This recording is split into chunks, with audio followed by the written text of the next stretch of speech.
You've seen the idea of the squeeze theorem before. It showed up in Calc 1, and we can apply it here. So let's take a look at the sequence. Let the nth term of a sequence be defined by an equals sine n over n. Does an converge or diverge? Well, I know that -1 is less than or equal to sine of n, which is less than or equal to a positive 1, because sine x, if I think of it in terms of sine x, where it's continuous and not this discrete thing, sine x has a range of -1 to 1. So if I do it discretely, again, I can't be any less than -1 or bigger than 1. Now, that would then imply that a -1 over n is less than or equal to sine of n, which is less than or equal to 1 over n. Now, this is true because n is positive. If I were dividing by negative, the direction of the inequalities would change, and this would obviously be a little bit different than what I have written. But our domain is n is positive. Remember, n is 1, 2, 3, 4, and so forth. So these inequalities hold.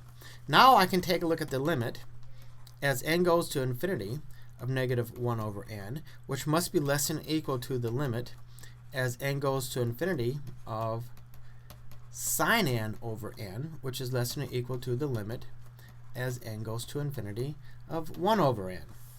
Well, this limit goes to 0, so I have 0 is less than or equal to, I don't know what this limit is. That's why I'm doing this. I'm trying to figure out what this limit is.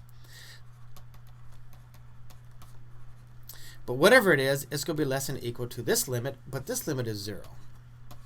So I have this thing squeezed in. If it's going to 0 on the left and it's going to 0 on the right, this has no choice but goes to 0. Therefore, the limit as n goes to infinity of sine n over n must also be equal to 0.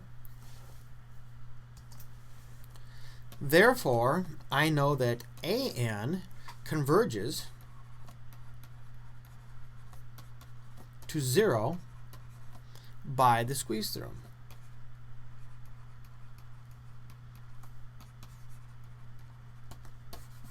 Now, let's take a look at the squeeze theorem and state it a little bit more formally. If the limit as n goes to infinity of an equals L, which is equal to the limit as n goes to infinity of Bn, and I'm going to add here so that we make sure we understand that L has to be a real number. So I have these two sequences that both converge to the same value L, a real number, and there exists an integer cap n such that an is less than or equal to c, which is less than or equal to bn for all n greater than or equal to this capital N. Then the limit as n goes to infinity of cn is also L. Okay, what is this all about? Well, let's draw a couple pictures here real quickly. Okay, so let's start off with an. So let's say an looks like this.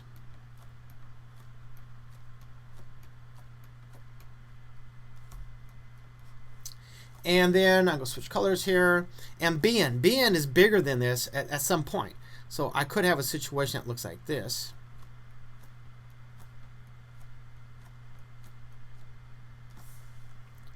So Bn is bigger, then it was smaller, then it was bigger again.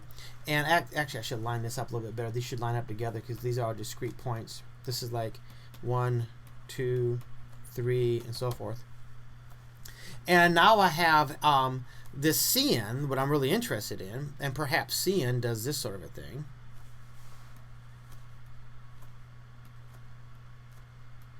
Oops. And maybe it comes back in.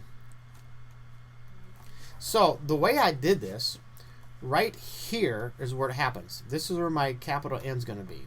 Because at this point, I have Bn, which was in blue, which is greater than or equal to Cn, and Cn is greater than or equal to An all the way from here on. Prior to it, they were kind of mixing up, doing their own thing. But at this point, this statement, this inequality holds for every n that's greater than or equal to at this point. So, because of that, the squeeze theorem works. Because I know that Bn and An, the blue and the black, both go to 0, it's going to force the red, which is Cn, to also go to 0. So that's the basic idea behind the squeeze theorem.